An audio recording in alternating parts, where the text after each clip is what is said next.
puts them in position to grow their businesses, like Kevin articulated. That directly creates jobs. I'm going to guess, even though you're more productive, you have more people working for you than when you went public. Yep. And you went public at literally one of the worst times in history, right? So, and if you look at Rosetta Stone, Rackspace, Vitamin Shop, all companies that went public, similar time to when Kevin went public, they've all got 2, 3, 4, 5 times as many people working for them as they did when they went public. So we say, at the risk of sounding self-interested, it's so important to get those companies to have access to capital in the market, because if we can get them to the point where they IPO, most of the job creation actually comes after the IPO. Now, thanks to Sarbanes-Oxley and a few other things, that's proven harder to do for companies of $100, $200 million, $300 million market caps who may never get that chance to grow because they think it's just too costly or it's too complicated or it's too difficult. So what we're trying to do there to manage this externality is we're doing things like promoting the restructuring of an old statute called Reg A that let companies below a certain size sort of bypass some of the difficulties of filing publicly. Now, that doesn't mean we're voting for light touch regulation. It has to be buyer beware. People have to understand that those companies didn't get cleansed the way other companies who went through the full process did. But for those small companies, the banks aren't there the way they used to be. And if the banks are there for them, it's at a price where, okay, it's access to capital. The question the entrepreneur then has to ask themselves is it affordable, and can I actually run a business, you know, at that level, at that cost of capital? So we try to find everywhere we can to push for things that we think just keep that capital formation process greased, because we think that's the most effective way to create jobs. Last thought, and I know the U.S. doesn't always like to borrow things from China. I wrote an op-ed piece about 4 or 5 months ago, and if you think about the global landscape right now, who needs to get more companies public than any other country in the world? China, because they need to create more jobs than any other country in the world. And the government is very pragmatic. I meet with them regularly.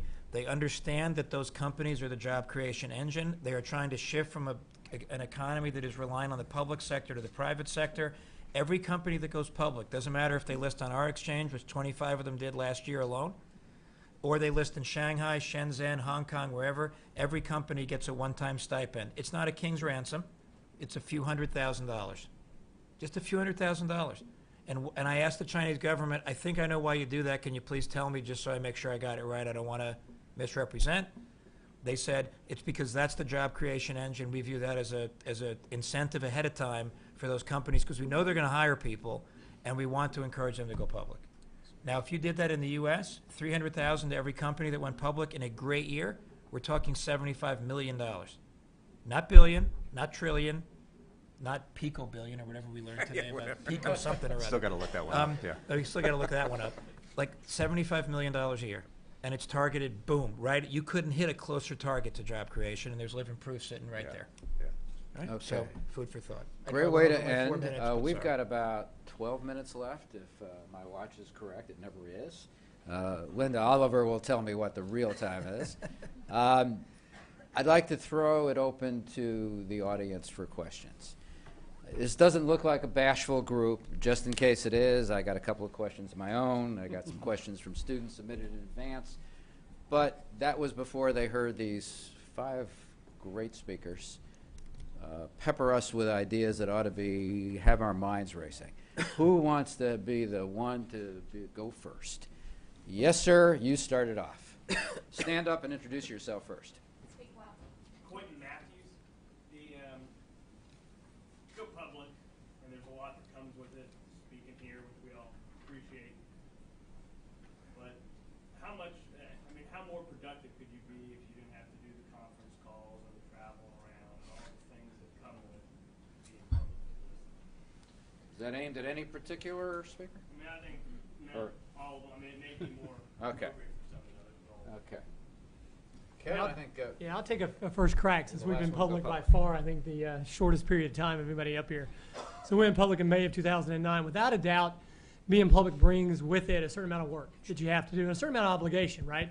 You not only want to get out and tell a story that is compelling so that you get the right type of investor in your company, and every company is looking for, a slightly different type of investor, but you also want to make sure that that the external markets beyond investors in public stocks, but whether those are banks you might want to borrow money from, whether those are companies you might want to buy, that they really understand who you are and what you do. So while, yes, there's a fair amount of cost you incur, I would tell you that the benefit of being a public company greatly outweighs the costs of being public. And the reality is, whether we're public or not, I was out telling a story, right? I was out telling investors, people, this is what we do, this is how we do it, this is why we do it the way we do.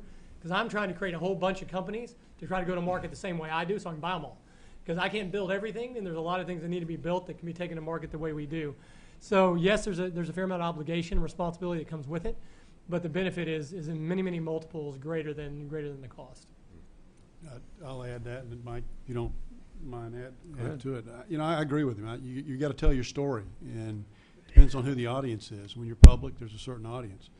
I think the only troubling point in something that really wasn't brought up is regulation, and the cost of those regulations. There's always a bad player that creates Sarbanes-Oxley or Dodd-Frank's or whatever. There's always a bad player that creates these situations where the pendulum falls a little bit to the far side. You think about Section 404 in Sarbanes-Oxley. If I remember correctly, Professor, that's a 100-page document. Section 404 is, I think, a quarter of a page. Is that right? And everybody's chasing 404. So it's not, you got to be out there telling your story. You just got a different audience when you're a public company, and I think it's somewhat easier from a capital access standpoint than when you're private. But you got to tell your story. The only thing I would add, I've been fortunate to be able to run a public company in Asia, a public company in France, and a public company in the U.S., and a private company in each of those three venues. And I would agree with you. It's all about communication. If you have private investors, they're even more motivated to know the information than public investors. So it's not a free choice. I mean, you have to be informed, and you have to be willing to defend and advocate why you're allocating capital the way you're allocating capital, why you're making strategic and personnel and other decisions. And I think the public forum just is a more visible accountability. If you're a private company, if you have one investor, it's much more intense dialogue. Investors have choices. Okay, second question. Yes, sir. Yes, Tyler Springer, I'm a student here, freshman this year. My question is specifically to Mr. Thompson, most likely, but anyone else is free to answer if you'd like. On the flip side of public capital, did you notice any significant dry up or decline in accessibility of private capital, things like private equity or anything along those lines that you would have had previous access to? Yeah, it's a good question. So what I would say is, we had a couple of private equity investors that were part of the group that actually bought SolarWinds, and that's how I ended up in there in 2006. And so what I'd tell you from dealing with them and also with the VCs that I deal with around the U.S. from a technology point of view, absolutely what we saw happen in 2008 and 2009 is there actually was plenty of capital sitting in VC funds and sitting in private equity funds. So one issue of capital was a question of where could they put it to work and what return could they generate. We definitely saw big changes in the way private equity firms were operating because they were leveraging companies at a pretty high rate. For example, when I got to SolarWinds, we had $100 million in debt and $25 million in revenue because that's the way the deal got done. We now have zero in debt and a lot of cash and a lot more revenue than that. But deals were getting done in ways you couldn't do them in 2008, 2009. So it very much changed the dynamics of what got invested in, what the time frame of investors were. We're hearing a term now in the VC world called lean startup, which means VCs are no longer really very tolerant of a company that's going to lose $30 or $40 million over 6 or 7 years before they can even show any signs of getting to a profit. Instead, they want to see business models and companies that can go cash flow positive within 3 to 5 years because those companies have a much better ability to access the capital markets today. We're literally just now starting to see a few companies that are trying to go public that are losing money again. 2009, 2010, you had to be profitable, cash flow positive, really, in order to get out. And so there's definitely been a change that I think it will swing back toward where it was. I don't think it ever goes all the way back, in my opinion. And Marty Bray has a view on that also. Yeah, I'm just adding to it. Kevin's exactly right. There was so much money that had already been raised in these in the funds that it was a matter of getting it to work. What you're seeing, the capital raising into new private equity funds is down quite dramatically, as you would imagine, and it's not because there's lack of interest per se in sort of the talent within the private equity firms, but it's more, the typical investors into the funds, looking at their asset allocation, they have pared them back. They've been driven back simply by the decrease in, the math with the equity markets when they got driven down so much. But I'm sure that will probably change in time too.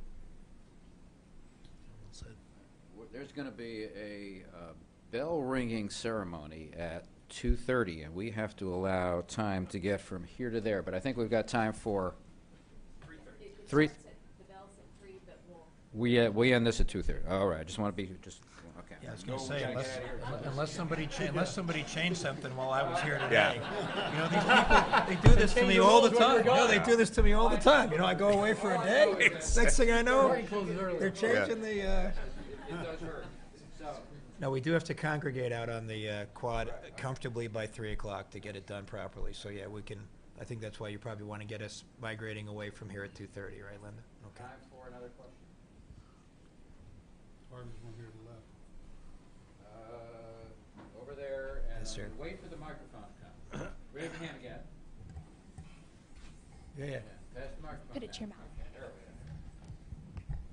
Steve, I just wanted to ask you guys, I know we're talking about capital markets, but more importantly, what were you telling your employees during this difficult time? And if you could look back, were there any things that you could change in what you said then, today? Open to anybody.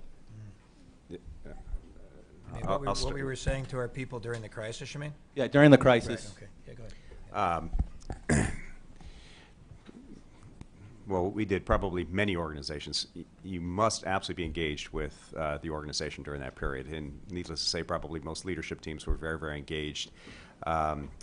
We had already been in a program of, broad, deep, communication within the organization. So people knew our operating philosophy and principles. And it was just very much more of an outreach that we were really on a path of, more of the same.